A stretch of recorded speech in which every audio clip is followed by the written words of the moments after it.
Oke, kita teruskan dengan bagian kedua. Apa peran pemerintah di sistem kesehatan? Nah, ini mengapa kita mengajukan peran pemerintah, karena pemerintah adalah suatu komponen atau aktor pelaku yang sangat penting dalam sistem kesehatan.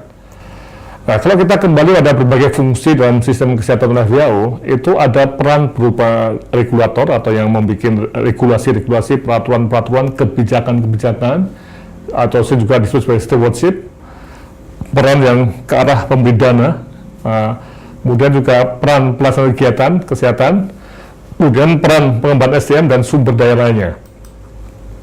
Nah, di sini saya mencoba untuk menggambarkan peran tadi dalam suatu gambaran di mana pemerintah itu membuat semacam apa yang ini government, bukan governance ya, karena kalau governance itu ini tata pamo ya.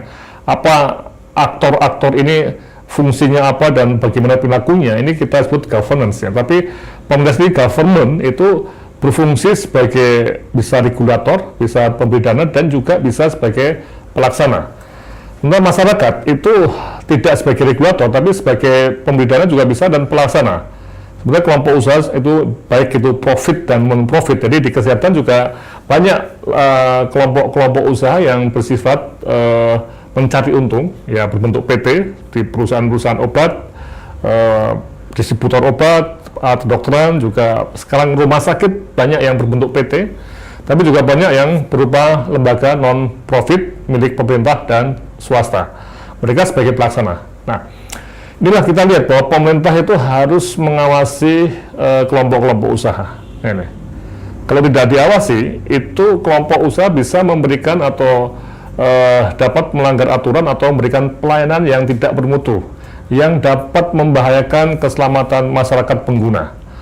Dan kesehatan itu seperti perhubungan, di mana kalau ada kesalahan pemberi usaha, itu bisa terjadi misalnya pesawat jatuh ya, itu kematian dan atau kecacatan yang tidak bisa dikembalikan lagi. Jadi sama, kalau di penerbangan ada kecelakaan pesawat jatuh, di kesehatan di rumah sakit ada kegagalan operasi di ruang operasi, itu bisa terjadi karena kesalahan operator atau lembaga rumah sakitnya. Dan ini harus diawasi oleh pemerintah sebagai regulator dan pengawas. Nah, sehingga kalau kita lihat apa peran pemerintah, nah ini ada pemerintah pusat, ada pemerintah provinsi, ada pemerintah kabupaten kota, dan dinas kesehatan, tapi juga ada yang dinas PU yang terkait dengan kesehatan, kemudian dinas pendidikan juga terkait dengan kesehatan dan sebagainya, termasuk BKKBN. Kemudian juga ada polisi.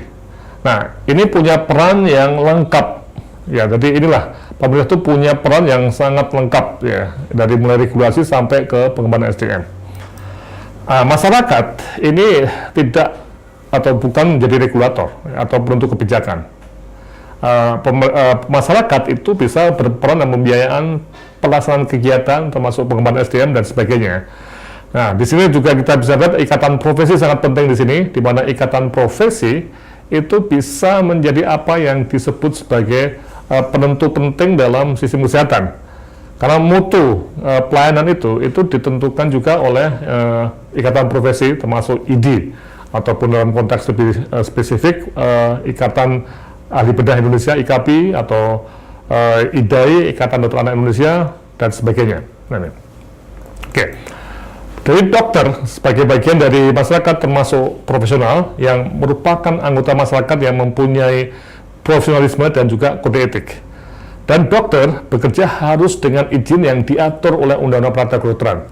Dan mahasiswa kedokteran belajar di Fakultas Kedokteran yang diatur oleh Undang-Undang Pendidikan Kedokteran. Jadi dokter itu merupakan profesi yang banyak aturannya. Walaupun juga ada yang mengatakan bahwa dokter adalah profesi yang sulit diatur. Tapi intinya dokter itu masuk profesi yang banyak aturannya dan sama dengan pilot yang juga mempunyai banyak aturan. Ya. Termasuk bagaimana memperbarui surat izin praktek, harus berikan kompetensi itu yang terbukti dengan beberapa tes, dan juga praktek paling banyak di 3 tempat. Ya. Kemudian apa peran kelompok usaha? Nah ini pelayanan kesehatan, bisa rumah sakit, apotek, puskesmas, balai pemerintah dan sebagainya. Ya. Dan konteks pendidikan itu bisa sekolah-sekolah, madrasah dan sebagainya. Nah, ini bisa berperan dalam pembiayaan, dalam pelaksanaan kegiatan, juga pengembangan SDM dan sebagainya. Artinya apa? Bahwa sekali lagi bahwa kelompok usaha tidak mempunyai peran sebagai pengatur kebijakan atau penetap kebijakan atau regulator. Ya. Nah, ini contoh ada rumah sakit. Rumah sakit termasuk salah satu dari pelaku usaha di sektor kesehatan yang diatur oleh Undang-Undang Rumah Sakit. Dan jenisnya ada rumah sakit publik, yaitu rumah sakit pemerintah dan swasta yang tidak mencari untung, dan rumah sakit privat adalah rumah sakit swasta yang mencari untung. Jadi semua sama aturannya itu, karena memang rumah sakit dianggap sebagai lembaga pelayanan atau usaha juga yang mempunyai potensi untuk membahayakan keselamatan pasien, sehingga harus diawasi dan ada perizinan. Dan rumah sakit di Indonesia itu ada dari yang paling mewah sampai paling sederhana, dari mutu yang sangat tinggi sampai yang paling buruk, dari pengguna masyarakat atas sampai masyarakat bawah. Dan sebagian besar juga berada di daerah yang sulit. Nah, bisa kita lihat gambar-gambar di sini, ya, berbagai bentuk rumah sakit yang bisa kita lihat ya. Nah, ringkasannya, pemerintah mempunyai peran paling lengkap sebagai regulator, sebagai pemberi pembiayaan, sebagai pelaksana kegiatan, dan juga pengembangan SDM dan sumber daya lainnya. Oke. Nah, sekarang siapa pemerintahnya di sektor kesehatan? Nah, ini yang perlu kita cermati. Itu bisa Kementerian Kesehatan, ya, Dinas Kesehatan Provinsi, Dinas Kesehatan Kabupaten Kota, yang semuanya diatur oleh undang-undang pemerintahan yang menarik. Selama 15 tahun ini mengalami perubahan berkali-kali dalam konteks desentralisasi. Mana yang paling berperan atau yang mempunyai peran apa itu selama 15 tahun ini berubah-ubah. Di tahun 2000 kita mempunyai undang-undang desentralisasi yang pertama, kemudian diamandemen pada tahun 2004, dan baru saja pada tahun 2012 juga diamandemen lagi. Jadi kita sudah mengalami 3 periode atau 3 undang-undang yang mengatur mengenai pemerintahan kita, termasuk di kesehatan.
Nah, inilah yang kita lihat bahwa peran pemerintah itu memang sangat banyak, dan sebelum kita masuk pada bagian ketiga, kita akan adakan diskusi dulu mengenai bagaimana peran pemerintah.